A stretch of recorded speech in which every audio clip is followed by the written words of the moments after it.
Oh, hi. Blog Talk Radio. Okay, no, sorry, never life. This is me, Jonathan Alexander, and I'm here to host my show, Life After Happiness. Today, I'm with a lady named Dayle Schear. Is that you? You there? It's psychic Dayle Schear. Okay. Now, okay. I think we have a I think echo. The echo's gone. Is the echo gone now? Yeah, I think so. I think it's gone. Okay, good. Yeah, it might have been because I'm talking to you through on phone. Now, what is your background? In the psychic world, you mean? Yes. I mean, yes, it's in the psychic world. You mean, how did I get into this, or how did I become a psychic?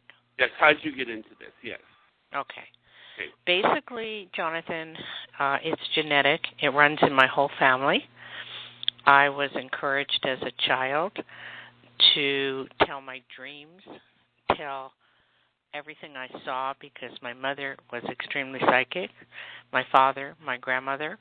So it kind of ran in my family, and it was no big thing.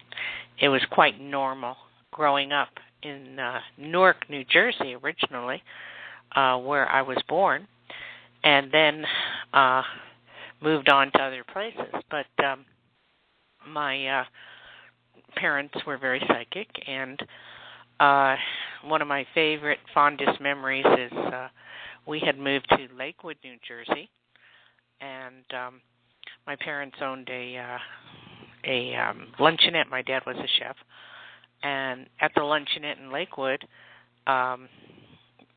being a child and being psychic is kind of a lonely life, because if you blurt out things, it scares people. So I didn't have any friends. So I had to make my own little world, and I would play buried treasure and around the area of where my parents' luncheonette was, and I would dig up things. And my first experience was digging up $200 and going, wow. I mean, that was a lot of money in those days. Yeah, I imagine it was. Yeah, in the 50s. And then going to a different spot, digging something up, went to 4 different spots until I got about $1,000. And then I figured, I better tell my parents. I was young. So I did, and they thought I was taking the money. Like, where did you get this? Well, when you really think, that's an honest thing to do. I mean, there are some kids, you give them $1,000, and they're going to, run with it. Well, yeah, but this was in, say, around 1959, and, so I told them about it, and they kind of, didn't believe me, But what happened is the police were called in, and inside the luncheonette was also a pharmacy, and somebody was stealing from the pharmacy, and they were burying the money around the area. And I was tracking them without even knowing it, because I was just... In other words, without even realizing it, you were being detected. You're right. I was tracking them, So I was playing... My thing was called play buried treasure. Mm-hmm. So that's my first big remembrance of anything, everything is looking back, not looking forward. Right. So then as years went by, my sister got pregnant and married and moved to Los Angeles. So my parents, we had a fire in our apartment, and it burned down, and it was a god-awful thing. That day I was supposed to stay home with my dog, and my parents ordered me to go to my aunt's house in West New York, and I refused to not go without my dog. And I took my dog and my pillow, and when we came back, the house burned down. So we ended up living in West New York, New Jersey for a while, and used to make regular trips into New York. And basically, then we went to Los Angeles, where my sister was, and through that, through Los Angeles, I don't know, things just evolved. And as time went on, I got married. My first husband, we were married 21 years, and we moved to Lake Tahoe, and I became a blackjack dealer, not letting on to anyone that I was psychic, because every time I told someone I was psychic, I got fired. So they thought I was crazy. You got fired? I mean, that's interesting, because in a world where generally people don't even believe in psychic, why would they fire? We're talking in the 60s now. and Okay. we're talking in the early 60s, and people being scared of it, so if I told anybody I was psychic and I worked somewhere, I got fired, So anyway, had various jobs. But in Tahoe, where I am residing at the moment, and Hawaii, I worked as a blackjack dealer at Harvey's Casino, and I used to say it's going to take a bomb to get me out of here. And in the early 80s, there she blew the only casino in the history to blow up. And I was out of a job. And only my best friends knew I was psychic. So they kind of, at the Pony Express in Tahoe, they introduced me to the sheriff, and he said, well, if you're so psychic, read my chapstick. And he handed me the chapstick, and I read it, and then the next thing I knew, I was in a prison behind bars and looking at lie detector tests for him. Also, at that Pony Express was a radio DJ, and he wanted me on his show. So I did the very first show out of Lake Tahoe in the early 80s, and at that time I started off as a tarot card reader, and I would read the tarot cards. So I read them on air for anybody who called in, and the show was an overnight success for 5 years. The owner of that show, of that station, owned a place in Honolulu. So when I went for a vacation in Honolulu, he asked me if I'd want to drop into the Honolulu station and do the same thing, and I did. So needless to say, I was going up and back for a period of 5 years of doing Tahoe, Hawaii, Tahoe, Hawaii, Tahoe, Hawaii, with very high ratings in radio, and did radio for about 25 years total, everywhere, London, everywhere, and basically did radio. And until somebody decided to give me my own pilot television show, which in the early 80s didn't go, it never aired because, again, had the newborn Christians after it, and they want to, have a psychic on TV. So I ended up doing my own television show called ESPNU, and in Hawaii, and I paid for it myself, and at one point had over 200,000 viewers, 6,000 people try to get in on the lines. I was kind of like the innovator of the time in Hawaii. So ever since then, I've been going up and back from Hawaii to Tahoe. That's it in a nutshell. Does it ever, like when you see something like a bomb, because obviously that's what you were doing when you said there she blew or something. No, I didn't see the bomb. Okay. I was making a joke. You're making a joke, so it's sort of like saying that because I was a blackjack dealer, nothing was going to get me out of here unless a bomb blew up the place. I thought maybe. But I find when I make jokes, my friends all back off and go, "Don't say that." I know what you're saying. Yeah, why? It's hard because I guess what I'm trying to say is that I would think that doing what you do, the emotions get to the best of you, or how do you stop the emotions from getting the best of you? Because psychics, at least some psychics, they have to be the bearer of bad news. And I would think that if you were doing the kind of stuff that you do, and I'm not putting it down, I'm just saying, it's like you would start to think, oh, God, how do you? People are generally upset. You're dealing with, I'm sorry, but a lot of people can be very upset when they come see you. Right. It's an unfortunate situation. It can be a very negative job, but I specialize in the future and going into the future. And to me, that's very easy because that's my love, is the future. My accuracy is about 85% into the future. And I do that through psychometry, which, either I tap into the brain or in person, I hold on to an object to see into the past, present, and future. And I never know where I am in time. So I ask my client, did this already happen? No, it hasn't happened. Okay, well, where am I? Oh, you're in the present. Well, then I go into the, from there to the future. No, that hasn't happened, so let's put it on the back burner as of the future, and then call me when it does. and I always like my people to call me back and tell me what has happened, and so I can get better at it. Or if I mess up every so often, 1 in 2,000, I will, let me know so I can figure out what I did wrong. So basically, I specialize in the future, but I've also done. Let me get my website out. But I've done Vegas, Tahoe, Reno, London, all over the place, and I have done shows, and I have done written 5 books that are published by Blue Dolphin Publishing. I hate to talk about myself, so I'll let you ask the questions, okay? I don't want to act like I'm bragging because I'm not. No, I'm it's very, okay. It's okay. Very low key. I mean, we were here. I guess my thing is that like when I first called you, my impression of you is sort of a no nonsense person, and it was not that, I mean it's a good thing, it's a good thing. No, I understand that you're 100% right. And it's I want to tell me like it is, yeah. It was hard, it's like I was like, oh God, wanted to make sure that I looked.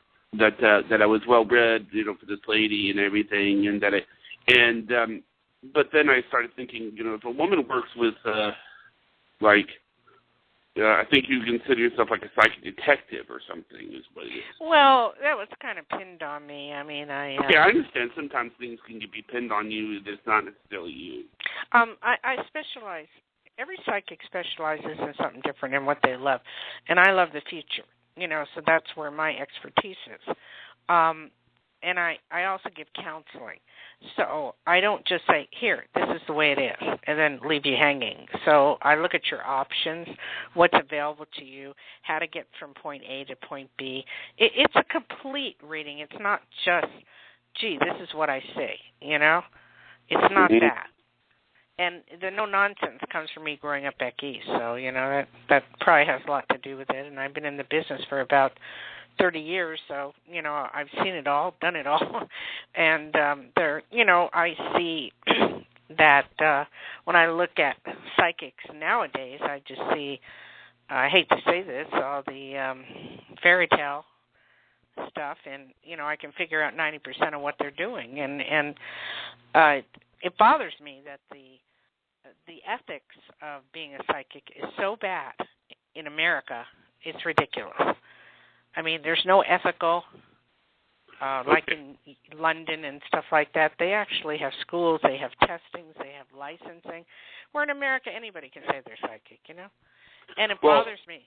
I look at what psychics there are and how good they are and rate them, and I'm going, there's a few good ones. There's only a handful of good psychics in the world.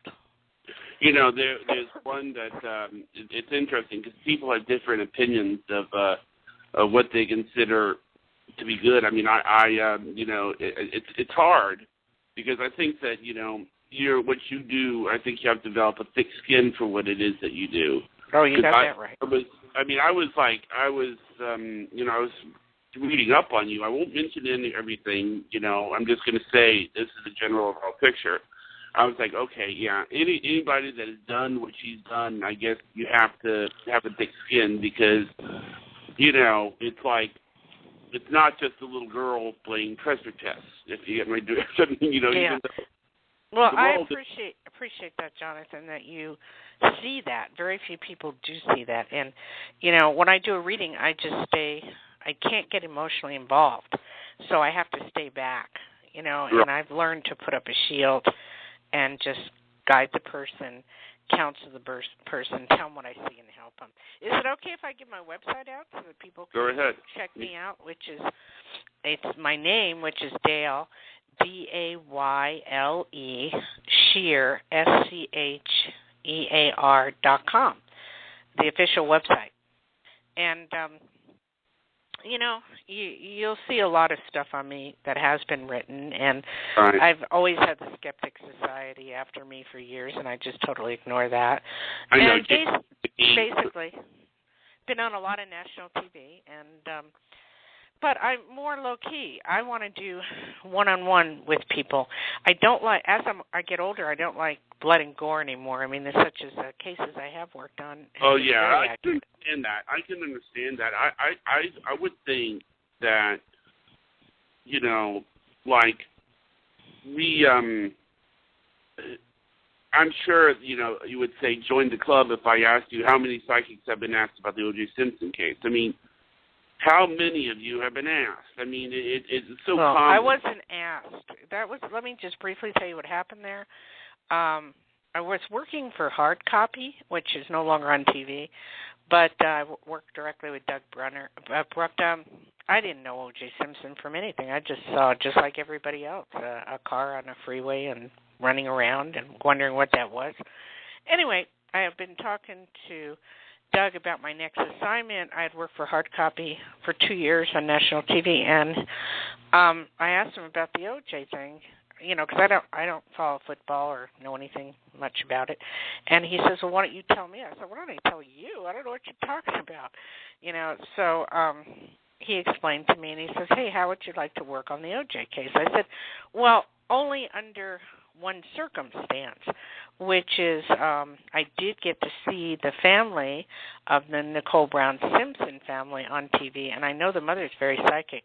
And if she's into it, I would like to work with the family, not so much about the O.J. thing. He said, well, we'll see what we can do. And sure enough, the family was very open to me working with them. So I worked secretly undercover for 2 years with the family and with Marcia Clark, and work with them in every way I could to tell them the real story, what really happened. And I was wrapped in the clothing of Nicole Brown Simpson. I have her last cigarette smoked, her last ashtray, everything, and wrapped in her clothing at the condo. I believe it was in Brentwood. This is a long time ago. So, and I was able to tell everything I saw, and what happened and why, and what created the situation, and that he was guilty. And I was at the house when O.J. had called on several occasions, and I also was in the courtroom. That was surreal. They just threw me in the courtroom to just look at O.J. and see what I felt. Yeah. So that was very surreal. And it wasn't like, I never go after these things. They just like fall in my lap. Okay, let me ask you this. Where were you when Kennedy was shot? And did you feel anything? You mean Bobby? Jack. President. I was a little kid. I'm not that old. Okay, what about... No, Bobby Kennedy? Yeah. I was in L.A. and saw him. I was campaigning for him and saw, it was my first election, and saw him right on Fairfax Boulevard, and he waved to me before he was killed. And him and Rosie Greer. And I saw this bright light around him, which I had no knowledge of what that bright light meant. Right. Which means, you know, either you're ready for fame or you're ready for death, you know? It's either or. And I had no knowledge. I was just, like, so happy. And, no, I didn't have any premonition about that because, again, I was too young and I never was into that. Well, I'm not saying you're old. I'm just saying because it does, you know, even a kid, I think, could experience something, you know. I mean, it is possible. Like, what about 9/11? I'm not a world predictor. There are psychics that get into that. I had no knowledge of it, none. I don't do world things, and you deal with this small picture. Yeah, I deal with people one-on-one, and I know a whole bunch of my friends in those days were reading tarot cards like crazy, and we were wondering why the tower kept falling on everybody's cards, and it usually means a world event when that occurs. But, no, I didn't have any knowledge of 9/11. Oh, I didn't have knowledge, but I was told of it 5 years prior to it happening, and let me tell you how. This is wild. My teacher was Peter Hurkos. Did you get to read about him? I read a little bit on him. Yeah, it was, and that he was your mentor. You can talk about him. Yeah, he was the greatest psychic of last century. I mean, phenomenal. Worked for Kings, President Reagan. I mean, just incredible. The man was incredible, and I had the honor of working with Peter and being introduced to him and being accepted to be his only living protege. And I had a undergo testing by the United States government, by all kinds of things in order to pass it under the Reagan administration, in order to do what I had to do just to be trained by Peter, and he felt I was the most gifted beside his daughter. So I actually forgot where I was. Peter was, he was phenomenal. And after he passed away, which maybe about 10 years ago, I don't have the exact date, I'm very close with his wife, Stephanie Herkos, and when he passed away, we put a tape recorder by his grave. It was a crypt. It's in Los Angeles at Forest Lawn. And we walked away, had lunch for about an hour or two, came back, and when we came back, his voice was on the tape telling us how he died. Well, every so often, talking to Steph, who is not psychic, she would kind of drift off while talking to me or almost falling asleep every so often, and Peter would come through in a channel. He would channel, and I believe that this happens with a lot of people, that they're channeled through, a psychic.